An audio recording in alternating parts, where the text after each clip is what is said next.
두 주를 못 봤는데 정말 너무 오랜만인 것 같습니다. 너무 반갑습니다. 이렇게 반갑게 다시 만났는데 우리 반가운 인사를 좀 했으면 좋겠어요. 옆 사람이 남자면 잘생긴 거, 옆 사람이 여자면 예쁜 거, 그렇게 인사를 한번 해봅시다.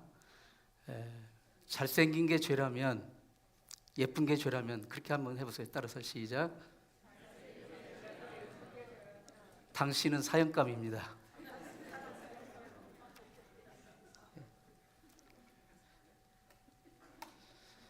예,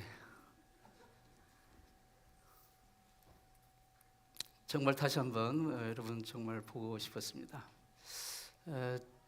그 제가 어제 새벽에 도착을, 오늘 새벽 말고 어제 새벽에, 원래 금요일 저녁인데 조금 딜레이가 돼가지고 그 날을 넘겨서 토요일 새벽에 이렇게 도착을 해가지고 지금 좀 목소리도 그렇고 몸 상태도 그 2주 짧은 기간 동안에 한국을 급하게 다녀오다 보니까 거의 매일 하루도 빠짐없는 일정을 소화하다 보니까 너무 육신적으로 힘들고 굉장히 그 어려운 시간이었습니다. 그런데 제가 이곳에서 매일 여러분을 위해서도 매일 기도하지만 한국에 계신 저의 사랑하는 가족들, 친척들을 위해서도 매일 기도를 하는데 그분들을 거의 다 만났어요. 이번에 제가 기도했던 사람들을 다 만나서 그 하나님의 은혜를 나누고 그 하나님의 살아계심을 그 만남 가운데 체험하는 그런 귀한 시간이 되었습니다. 무엇보다도 제가 그 한국에서 교회를 섬길 때 그 청년 때 가르쳤던 그 제자들이 어느덧 이렇게 성장을 해가지고 나이가 들어서 권사님이 되고 집사님이 되고 또 그들이 결혼해서 그 자녀들이 또 이렇게 교회에 나와서 예배를 섬기고 하는 모습을 볼 때 너무 감격이었고 이게 진정한 신앙의 힘이고 믿음의 힘이라는 그것을 느꼈습니다. 한국에서 약 20여 년 전에 모 대학병원에서 새로운 항암 유전자 치료법을 임상 실험할 수 있는 대상자를 모집을 했는데요. 결과는 놀랍게도 2,000명의 지원자들이 지원을 했어요. 그래서 병원 측이 오히려 큰 곤욕을 치렀습니다. 그 지원했던 사람들은 모두 말기 암 환자들로서 시한부 인생의 벼랑 끝에 선 사람들이었어요. 아직까지 그 치료법의 효과가 의학적으로 파명되지 않았기 때문에 임상시험 대상자에게 직접 실험을 해보겠다는 것은 말하자면 무서운 부작용이 생길 수도 있는 것이고 심하면 죽을 수도 있는 그런 그 상황인데, 그런 상황인데도 불구하고 2,000명이 넘는 사람들이, 그 말기 암 환자들이 기꺼이 자기가 그 새로운 항암 유전자 치료법을 실험을 받겠다고 지원을 한 거예요. 그만큼 얼마나 이 삶이 절박했으면, 생명이 절박하면 그런 선택을 했겠습니까? 그만큼 인간은 죽기 싫다는 것이죠. 죽음이 두렵다는 의미입니다. 죽음이 두렵지 않은 사람은 없습니다. 죽음이 두렵지 않은 것은, 안타하는 것은 거짓말입니다. 제가 올 때 돌아오는 귀국 비행기가 굉장히 낭비류를 여러 번 만나가지고 덜컹거리고 막 푹 내려가고 이렇게 하는 것을 경험하면서 이러다가 천국 빨리 가는 거 아닌가. 제가 기도를 하면서도 막상 죽음 생각하니까 너무 싫더라고요. 죽음이 두려운 겁니다. 죽음을 목전에 둔 그 2,000명이 넘는 그 환자들이 정말 마치 물에 빠진 사람 지푸라기도 하나 잡겠다는 그 심정으로 그 확인되지 않는, 결과가 입증되지 않는 그 치료법에 기꺼이 자기가 실험 대상이 되겠다고 신청을 한 겁니다. 어떤 누구도 선뜻 죽음을 달궈할 사람은 없습니다. 한국 사람들은 특히 죽음에 대해서 굉장히 민감합니다. 죽을 사자를 죽을 만큼 싫어해요. 죽을 사자와 발음이 똑같다는 이유로 숫자, 넉 사자 또 쓰기를 꺼려합니다. 엘리베이터 타면 그 4층 올라갈 때 사자도 다른 어떤 그런 문자로 그렇게 써 있는 경우도 볼 수 있었습니다. 예.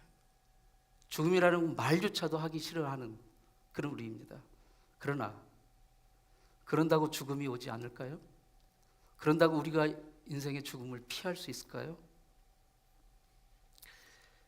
그러나 주님, 오늘 이 읽으신 본문의 주님은 우리와 같지 않으셨습니다. 지금 주님도 이 본문의 상황에서 죽음을 목전에 두고 계세요. 누구보다도 본인이 십자가에서 어떠한 죽음으로 죽으실 것을 알고 계셨습니다. 끔찍한 죽음이 지금 코앞에 다가와 있는 거예요. 그렇다면 지금이야말로 죽음을 피할 방도를 궁리함이 마땅하지 않겠습니까? 살기 위해 지푸라기라도 잡아야 할 때가 지금 아니겠습니까? 그러나 분초를 다투는 그 긴박한 순간에 주님께서는 오히려 제자들에게 이렇게 말씀하시고 위로하시는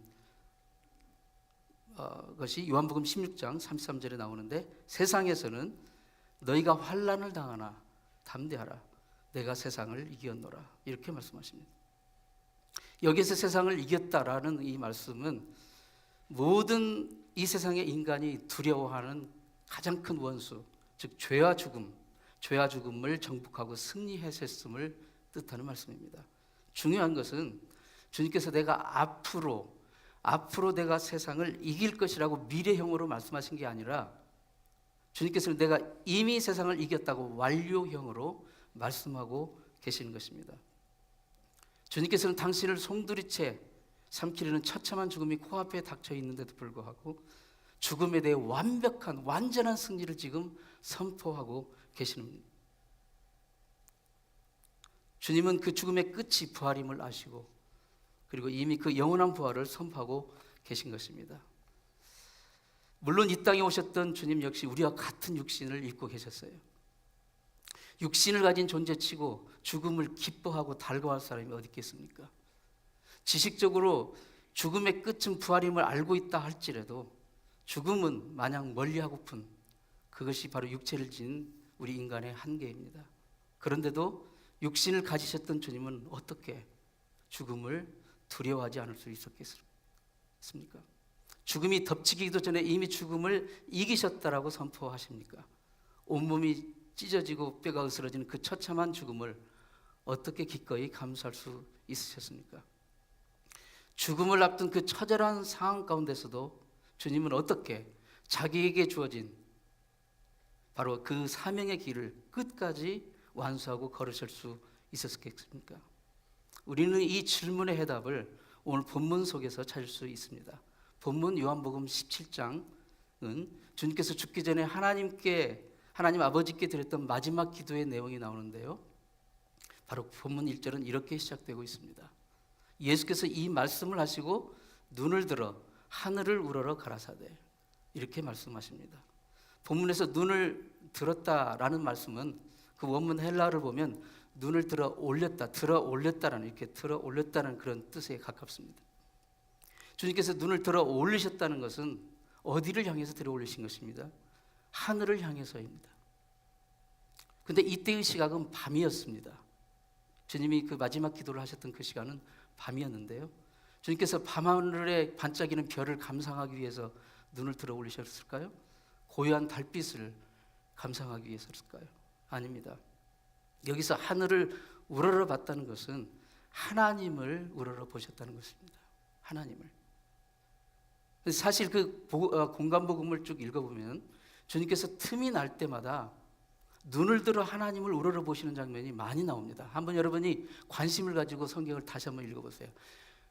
주님이 눈을 들어 이렇게 보시는 장면이 나오거든요. 굉장히 그 인상적인 장면이 많이 나오는데, 공생의 중요한 순간순간마다 주님은 눈을 들어 하늘을 우러러 보셨다, 또는 아버지를 보셨다라는 그 표현이 나옵니다. 대표적인 구절 몇 구절 소개하자면 마가복음 7장에 보면 예수님이 귀먹은 자, 대가볼리를 지나서 갈릴리 이렇게 가실 때 거기서 귀먹은 자를 사람들이 데려와요. 거기서 주님은 귀먹은 자를 고치시는데 특이하게 양손을 귀에 딱 대시고 그 다음에 하늘을 우러러 보시며 탄식하셨다고 이렇게 나옵니다. 고치시기 전에 하늘을 우러러 탄식하시며 기도하셨어요. 그리고 요한복음 11장에 보면 예수님께서 베다니라는 동네에 마르다, 마리아 그리고 나사로 이 삼남매가 사는 그 집을 자주 찾으셨고 그들을 정말 사랑하셨어요. 근데 그 오빠인 나사로가 어느 날 갑자기 죽었어요. 죽어서 이제 예수님께 전가를 보냈는데 예수님은 계신 곳에 더 지체하시고 이제 장사를 치르고 무덤에 들어갔고 무덤에 들어간 지 나흘이나 됐어요. 나사로가 죽어서 이제 시신에서 냄새까지 나기 시작하는 그 상황에서 예수님 무덤에 가셨을 때, 나사로의 무덤에 가셨을 때 거기 장면을 보시면 예수님 먼저 하신 행동이 눈을 들어 하늘을 우러르셨다고 나와 있어요. 예수님이 정말 중요한 일을 하실 때, 물론 예수님이 하신 일은 모두 중요하지만 인상적인 일을 하실 때 눈을 들어 하늘을 보시고 눈을 들어 아버지를 보셨다는 장면이 많이 나옵니다. 눈을 들어 하늘을 보시고 나사로야 나오라 명령하시니까 나사로가 배를 수위를 동인 채로 걸어서 나왔어요. 마태복음 14장에 보면 성경에서 가장 유명한 그 기적의 장면 중에 하나는 오병이에요. 보리떡 5개와 물고기 2마리로 5,000명이 넘는 군중을 먹인 놀라운 그 기적을 일으키시기 전에도 예수님이 이 보리떡 5개와 물고기 2마리를 드시고 하늘을 우러르셨다고 그랬어요. 하늘을 우러르셨다. 여러분 이게 우연한 일치입니까? 우연한 일치가 아니에요. 이것은 예수님이 인상적인 어떤 멋진 행동을 보이기 위한 그 모션이 아닙니다. 여기에는 귀한 신앙의 메시지가 있는 겁니다. 지금 주님은 또 하나의 중요한 시점을 맞이하고 계신데 죽음, 인류 대속을 위한 죽음을 맞이하는 이 결정적인 순간에 주님이 기도를 하시는데 또다시 눈을 들어 하늘을 우러러보고 계십니다.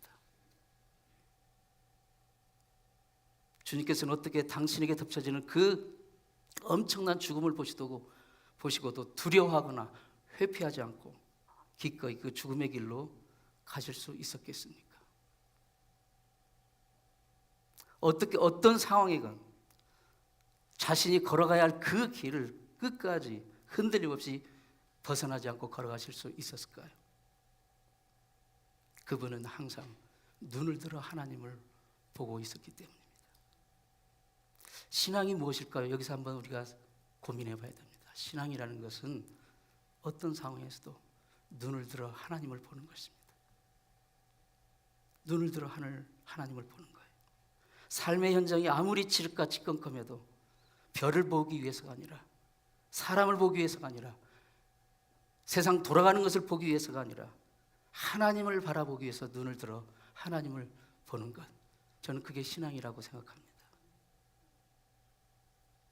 왜 눈을 들어 하나님을 우러러보는 자가 참된 신앙인의 모습일까요? 첫 번째로 눈을 들어 하나님을 우러러보는 자만 끝까지 겸손한 그리스도인이 될 수 있기 때문입니다. 이사야 46장 3절 4절을 통하여 하나님께서는 친히 이렇게 말씀하고 계십니다. 우리 같이 한번 읽습니다. 시작.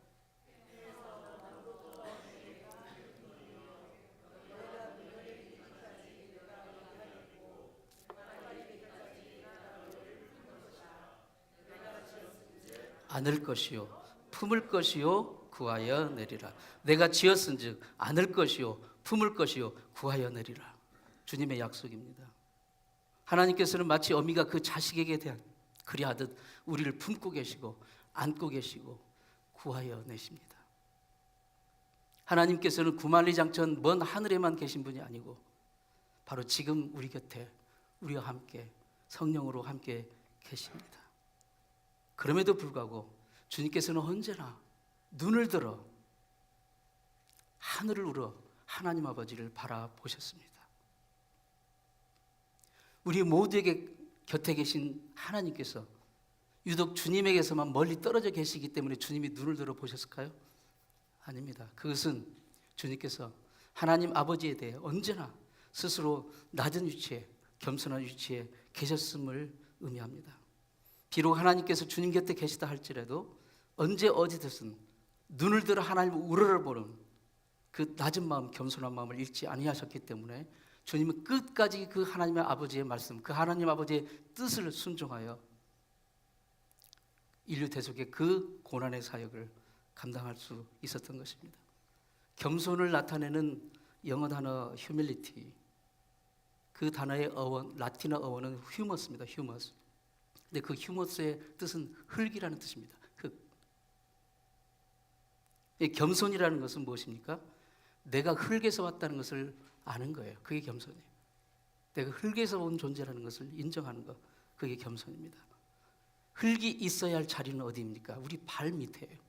그렇죠? 흙이 머리 위에서 떨어지면 어떻게 합니까? 이건 큰일 나는 거예요. 머리 위에서 흙이 떨어지면 이건 있어서는 안 됩니다. 흙이 우리 눈하고 마주치면서 눈 속으로 들어오려고 해보세요. 눈에 흙이 들어가는 일이 어떤 일입니까? 죽는 일이에요. 흙은 발밑에 있어야 됩니다. 겸손이라는 단어의 라틴어 어원이 흙이에요.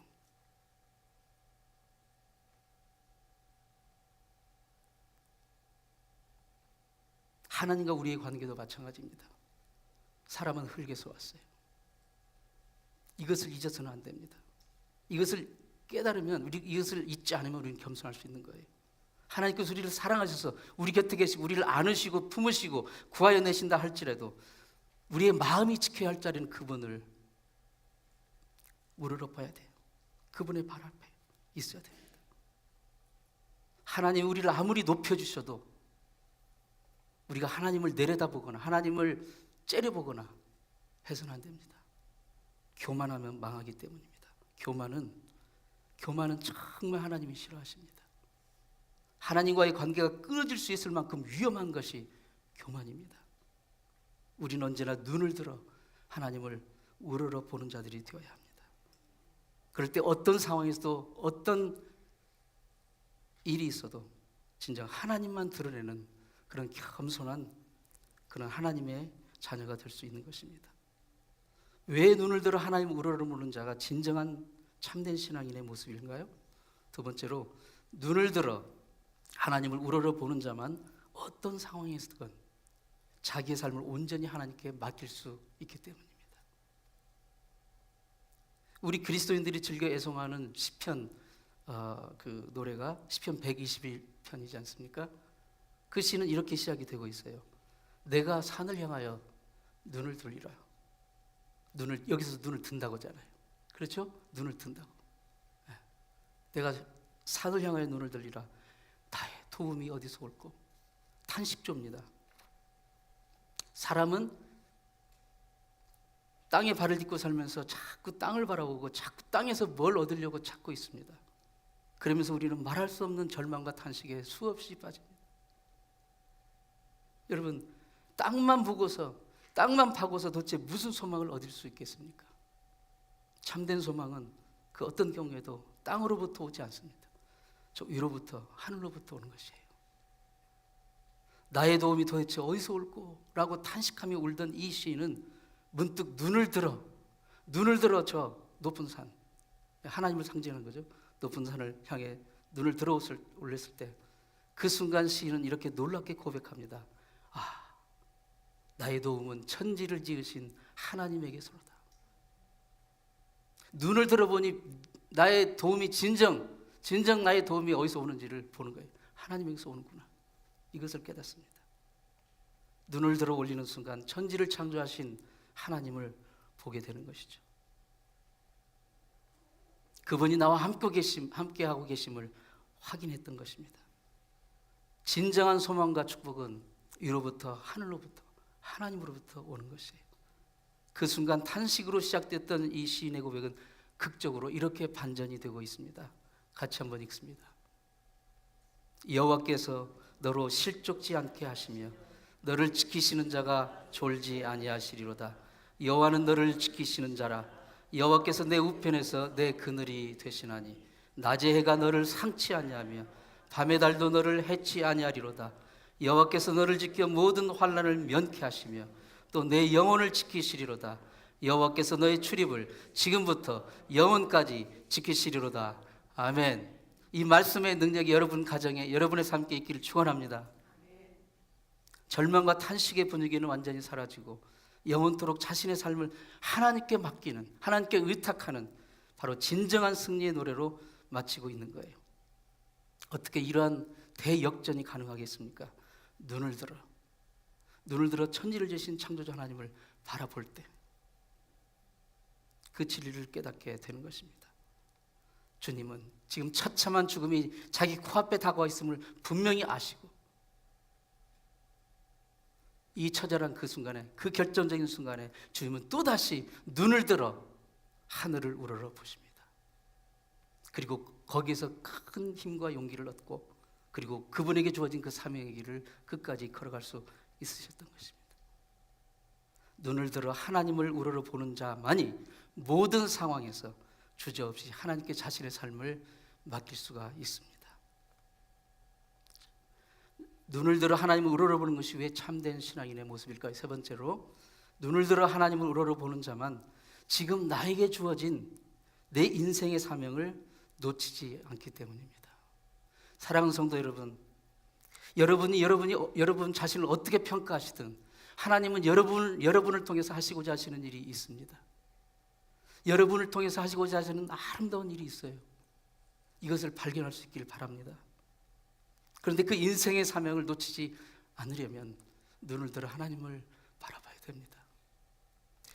아주 오래전에 일본에서 있었던 일인데요, 나가오라는 목사님이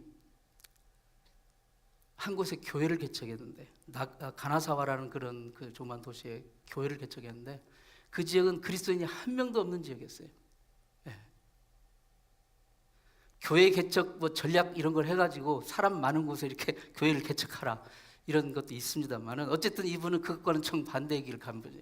나가오라는 목사님은 그리스도인이 한 명도 없는 지역에 오로지 불교 도들만 가득 찬 그 도시에 교회를 개척했어요. 한 달이 지났는데 아무도 오지 않아요. 당연하죠.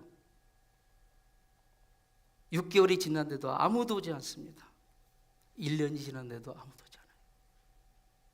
그러나 그는 단 하루도 거르지 않고 예배를 드렸어요. 그의 설교를 듣는 사람은 딱 두 사람, 그의 아내와 어린 아들, 두 사람만 계속 그의 설교를 듣고 있어요. 1년이 가도 오지 않습니다. 여러분이 만약에 이런 상황이라면 어떻게 할까요? 저라면 어떻게 할까요? 아, 이것은 하나님 뜻이 아니구나 하고 접을 겁니다. 철수할 거예요. 포기할 거예요. 그러나 나가오 목사님은 포기하지 않았어요. 그러길 무려 5년을 했습니다. 5년 동안 아무도 오지 않았어요.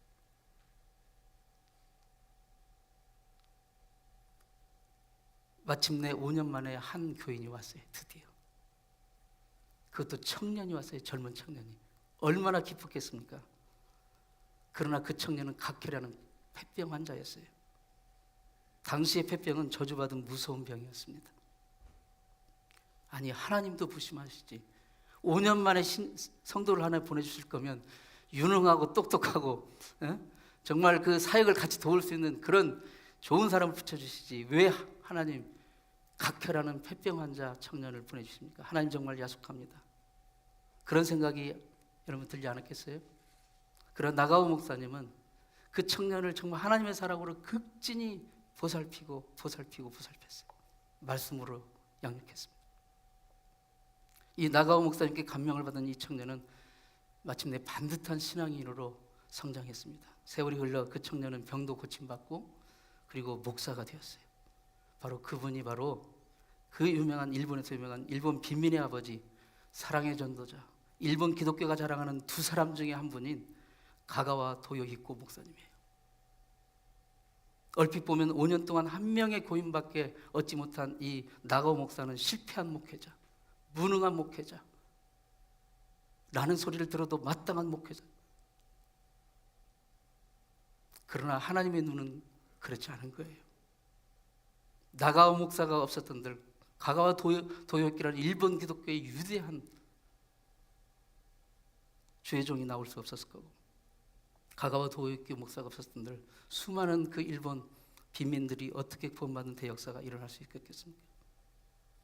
나가오 목사가 5년 동안 한 명의 교인도 없는 교회를 지킬 수 있었던 것은 그는 눈을 들어 하나님을 바라봤기 때문입니다. 그 어려운 환경 중에서도 낙심하지 않고 하나님을 우러러 보았을 때 그 인생의 사명, 하나님께서 나를 이곳에 보내신 이상 이 일이 사람들 눈에 하찮고 실패한 것 같고 무능한 것 같고 보잘것없어 보여도 하나님께서는 이 일을 통해 반드시 하나님이 하시고자 하시는 일을 하실 것이다. 사랑하는 성도 여러분, 여러분의 처지가 어쨌든 하나님이 여러분을 부르신 이상, 여러분이 예수 그리스도를 믿고 구원받은 이상, 하나님은 여러분을 통해서 하실 놀라운 아름다운 일이 있으심을 믿으시기 바랍니다. 세상에 태어난 자는 모두 죽습니다. 병상에서 죽기도 하고, 길 가다 죽기도 하고, 지진 나서 죽기도 하고, 태풍이나 토네이도에 죽기도 합니다. 내일이 메모리얼 데이입니다. 그러죠? 나라를 위해 전쟁에 싸우다가 목숨을 바친 사람들을 추모하는 그런 절기입니다. 오늘도 지구촌 어디인가에서는 누군가 죽습니다. 매일매일 지구에서는 수없이 많은 사람들이 죽어가기 때문에 사실 죽음이라는 것이 별로 특별한 일이 아니에요. 우리 주님은 로마 제국 한복판에서 죽으신 것이 아닙니다. 로마 제국 변방에서 그 이름 없고 황량한 죽음의 그림자가 감도는 쓸쓸한 갈보기 언덕에서 돌아가셨어요. 그날 현장에서는 마치 그분의 죽음이 하찮은 것처럼 보이게 하기 위해서 그 세상에 그 비난받은 강도들과 같이 그 십자가에 달렸어요. 그분의 죽음은 특별할 수도 대단한 것으로 보일 수 없는 그런 죽음처럼 보였습니다. 그러나 주님께서는 눈을 들어 하늘을 우러러 보십니다. 그리고 당신의 육체를 제물 삼아 그 죽음을 진지하게 받아들이고 그 자신의 죽음으로 온 인류를 구원하는 놀라운 하나님의 대구원의 역사에 산 제물이 되신 것입니다. 눈을 들어 하나님을 보는 자만 바로 이 인생의 이 사명을 놓치지 않고 가게 되는 것입니다.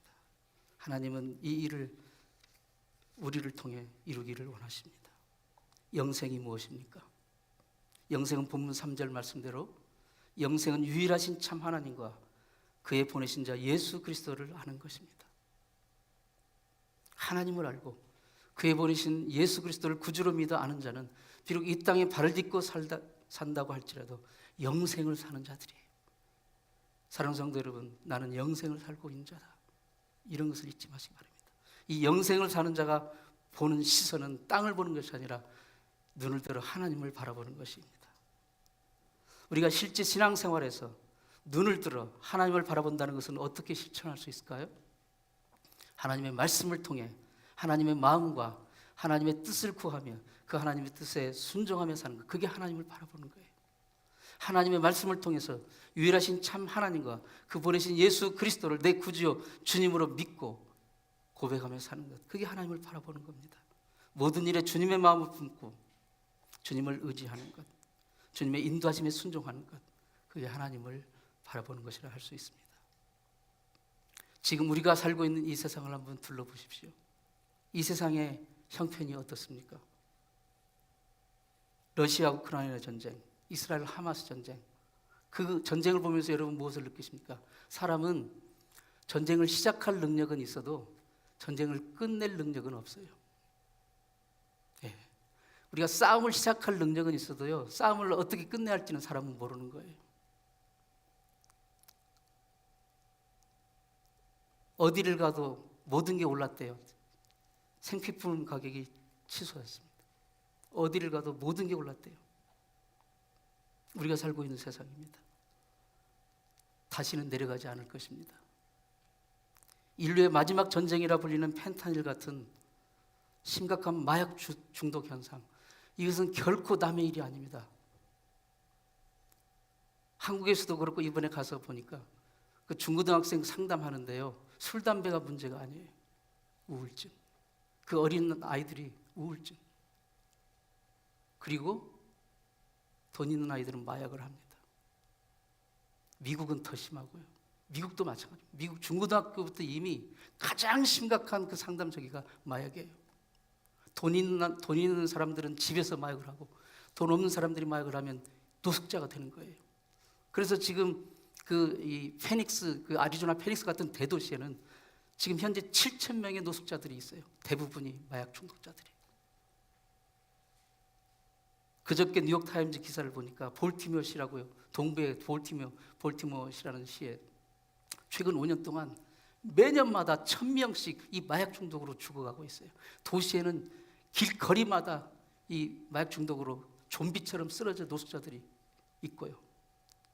뉴욕, LA 말할 것 없습니다. 필라델피아 말할 것 없습니다. 대도시는 다 그렇습니다. 지금 이게 우리가 살아가고 있는 세상의 형편입니다. 삶의 모습이. 어느 한 곳 마음 편히 눈을 들어 볼 데가 없어요. 이런 때 우리는 어디를 봐야 합니까? 세상을 바라보면 참 희망을 찾을 수가 없습니다. 눈을 들어 하나님을 바라봐야 돼요. 하나님을 바라봐야 됩니다. 사랑하는 성도 여러분, 하나님을 바라볼 수 있기 바랍니다. 언제 어디서도 낙심하지 않고 겸손히 우리의 삶을 하나님께 맡길 수 있고요. 하나님 우리 각자에게 주신 인생의 사명을 감당할 수 있는 것, 하나님을 바라보는 것입니다. 기도하겠습니다. 아버지 하나님, 세상은 점점 흉흉해집니다. 우리가 자식을 키우지만 우리가 그들을 책임질 수 없습니다. 그들의 내일이 어떤 날에 펼쳐질지 우리는 장담할 수가 없습니다. 하나님, 오로지 믿음의 눈을 들어 주님을 바라보기 원합니다.